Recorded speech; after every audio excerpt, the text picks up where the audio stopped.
Lakini matukio kama kwanza sio kwamba hatafanya tena kama hivyo. Yeah. Kuna baadhi ya mechi ataendelea kufanya. Lakini kuna mazingira wachezaji wetu wakiwa hapa ndani tunawatengenezea, tukiwa tunahisi tunawasaidia, lakini kumbe tunawadidimiza. Kuna baadhi ya mitihani mchezaji akikutana nayo mara kwa mara inakuwa inamjenga zaidi kushinda kumbomoa.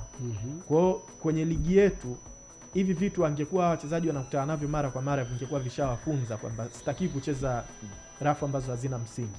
Kwa mfano George amezungumza hoja nzuri sana ya rafu ambayo alicheza ya kwanza ambayo ilimpelekea yellow card. Haikuwa na ulazima.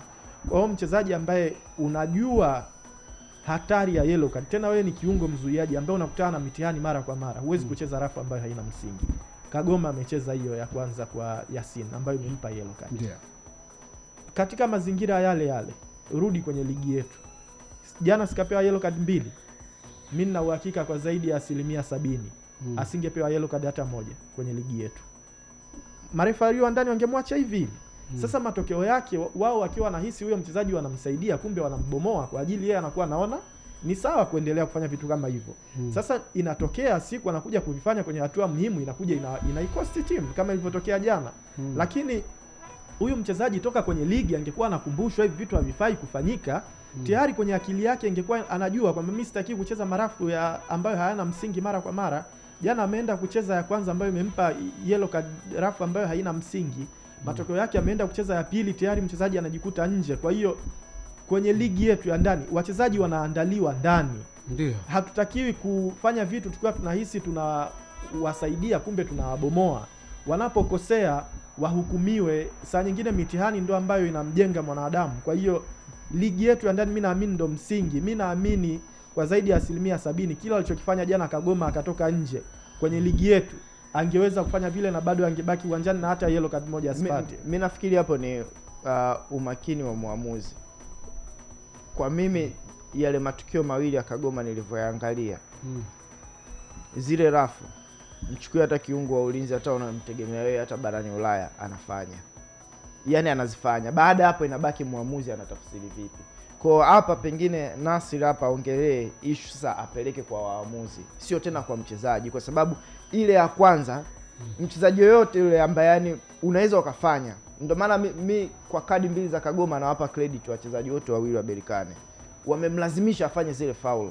Labil ule mpira alivyoua na mguu wake wa kushoto, mpira uko pale. Kwa ni kama vile anamwambia Kagoma, come and take it. Njoo uchukue. The moment Kagoma anakuja tu Labil kama anaenda kulia vile akaenda kushoto vile. Afu akaacha mwili wake pale, Kagoma kapita nao. Kwa unamsifia zaidi Labil jinsi alichokifanya. Je, how many footballer players ambao wanaweza wakafanya hivyo labda kwenye ligi yetu kwa ufundi wa namna ile? Na ndio maana mimi nilikuwa namuona tayari Labil ni problem ya Simba. Tangu mechi ya kwanza namuona yule ndio tatizo. Sababu katikati akiwa technically uko vizuri kweli kweli. Anaua na mpira mguu wa kulia, ukienda vibaya anakupa kikoi, ukienda huko katokea huko kapita huko. Unaweza ukasema kama vile haendi. Hata kuna muda nafikiri mpaka Fadu akalalamika, alienda kudraw foul siji kwa nani, kapata mpira hivi afu kama anaenda afaka katikati akauficha akapitiwa hivi kaanguka chini mpaka akawa anacheka na kocha wake. Alikuwa aua yule, akaanza yuko chini anacheka. Alikuwa anajua anachokifanya. Kashaiona picha nzima kwamba kuna mchezaji wa Simba anakuja. Kule mbele wenzangu wako vizuri. Nini ninachokifanya? Ni tafute foul. Kwa kama anaenda afu mpira akaua na mguu wake wa kulia afu akakaa katikati ya mpira na mpinzani au akaja kamgonga kwa nyuma kakaa chini. It's a foul. Kwa hiyo alichokifanya kwa Kagoma foul ya kwanza, kaua na mguu wa kushoto, Kagoma njoo uchukue mpira. Ile Kagoma anakuja tukauhamisha mpira, afu mwili wake kauacha pale pale, Kagoma kaupitia. Hata foul ya pili pia ambapo Kagoma anaifanya dhidi ya mchezaji wa Berkane. Mchezaji wa Berkane kaangalia mbele, okay, tuko wawili tu mimi na mwenzangu. Goli liko mbali. Tuko nyuma goli moja. Tukapumzika, tuipate foul. Kwa anamuona hivi Kagoma anakuja anajua huyu anafanya sliding tackle. Nakaa katikati ya mpira na yeye. Akiugusa sawa.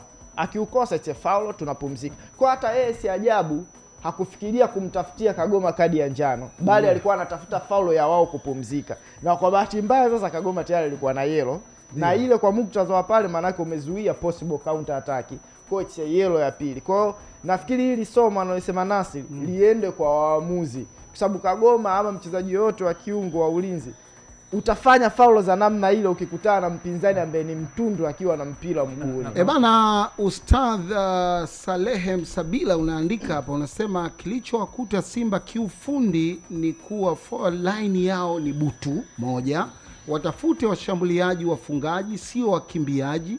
Pili, viwango vya wachezaji viko chini, teamwork hakuiona. Mwisho, hakupenda walivyowabagua Yanga na kuwatoa uwanjani, sio wana michezo. Kwa tukio lile niliona tele clip ilitembea kabla ya mchezo na hata mimi naona kuna baadhi ya hiyo kidogo watu wameikasirikia kidogo, haikuwa ya kiungwana. Na Maulidi hapo ndio nitie neno kwenye issue ya matukio na namna yanavyotafsiriwa. Mimi nafikiri mwisho wa siku ni kupata labda bahati ya kuwa na muamuzi ambaye anaweza akawa lenient kwenye matukio ya kimpira uwanjani dhidi ya muamuzi ambaye anakuwa strict, kwa sababu ni mara ngapi tunatizama mechi alafu mechi inaisha unasikia muamuzi alikuwa anaacha tu mpira uchezwe, anapeta. Ndio, sio kwamba kila tukio lililokuwa linapetwa halikujustify kadi ya njano.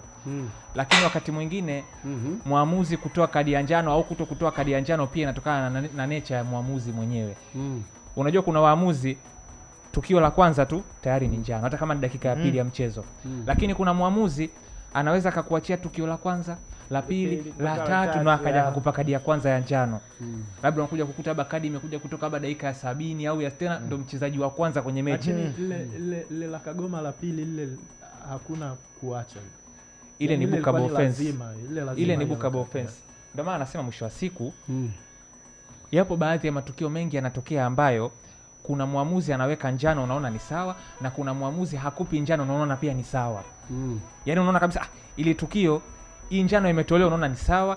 Sasa pale ndo nasema, ndo nilikuwa nakuja kwenye hoja yangu, inatokana sasa na utashi wa mtu. Kuna waamuzi by nature ni strict. Yaani kadi tu imekaa karibu hivi umeme ambao kama yule kama muamuzi wa jana. Kwa tunarudi hapa